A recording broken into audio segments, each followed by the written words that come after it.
Ireland's most controversial politicians will be 70.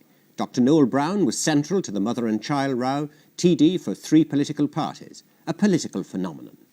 Unknown among the largely unknown inter-party government that displaced De Valera's Fianna Fáil in 1948, party leader Sean MacBride made him Minister for Health on his first day in the Dáil. It was an unhappy alliance that broke the Clan Public Party, plunged post-war Ireland into a major church-state confrontation. A career that began in controversy was seldom out of trouble. Noel Browne was not an easy politician. He didn't have an easy childhood, as he told Pat Cox. Both my father and my mother, they died in their, she in her early 40s, my father his early 50s. And I believe they were both victims of the ignorance inseparable from being a good, in quotes, good Catholic and accepting this dreadful experience of living on the edge of poverty all the time and facing old age without any support, insecurity in relation to one's house and home, one's job, discrimination in relation to education. If we hadn't left England in the 20s, I couldn't have afforded even to go. I was going to the Christian Brothers School at the time, and I couldn't have afforded, our family couldn't have afforded secondary school education. And I certainly couldn't have been a doctor. And this was simply because, and I was one of thousands, tens of thousands, people who had the talent, but simply because Rome, the Roman Catholic Church, doesn't believe in state intervention, state support for education, for health, for old age, for housing, and all these sort of things.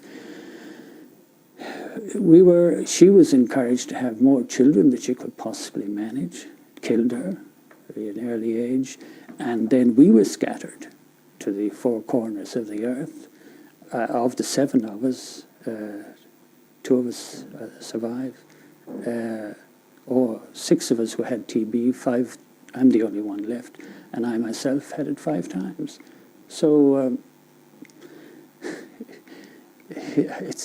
look, retrospectively, I find it impossible to understand why this kind of thinking and the domination, or what is effectively colonization by this kind of social thinking, is tolerated for so long by our society, with all the suffering that's inseparable from it.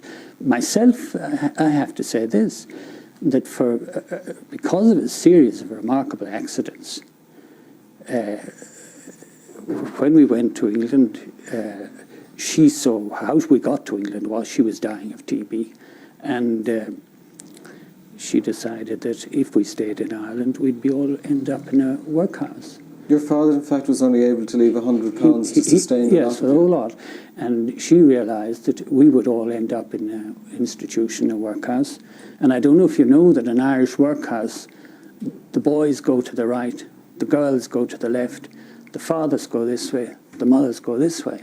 This is a society whose constitution is based on the family. And she decided that she couldn't have that. She was a wonderful mother. And she sold everything and bought a ticket to London, and then within 2 days of arriving, she died. And your eldest sister then took up the cudgels? My eldest sister took up the cudgels, and then the same thing happened to her. Died and she kept us going. These extraordinary series of accidents then occurred where people came along and said, I'll give you, sent me to a very expensive private school. My point was that really I've had a wonderful life compared to the others. And went to this very expensive school, private Catholic school down in Eastbourne in England. And when that was over, another group of strangers came along and said, we'll send you to Beaumont, which is a Jesuit school. And then when that was over, I was bereft as usual and penniless. And another group of strangers, complete strangers, came along and said, we'll put you through Trinity and make you a doctor. So that's how it happened. Well, obviously, as you describe it, luck, fate, whatever, had selected you out from your family to succeed in the way the others hadn't. To stay with your family for a moment, you also had one brother, I believe, and that he actually died in a workhouse. Yes, my mother was buried in a pauper's grave.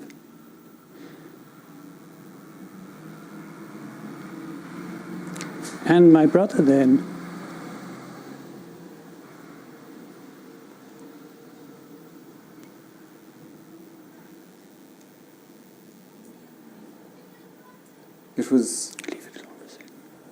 My brother then, he had a hunchback, and he had a cleft palate and a hare lip, and he was a completely helpless person, and nobody wanted him. And they wouldn't take him in school? Nobody would take him anywhere. I was healthy, strong, fit, athletic, all that, so I was worthwhile taking. He was totally unwanted. And eventually my sister had him admitted to a workhouse, and in the workhouse he was operated on, experimental operation by a plastic surgeon to perfect an operation. And he died under the operation. And he too is in a pauper's grave? Yes. So, I suppose it must be understandable to people why I have been so vehement in my first of all my defence of the rights of mothers and children, and secondly of the horror of the unwanted child. Lots of these things, campaigns that I've been involved in politically, they've had their origins in that experience. Not my own, but the experience that I've seen other people going through. And I've wanted to save people there.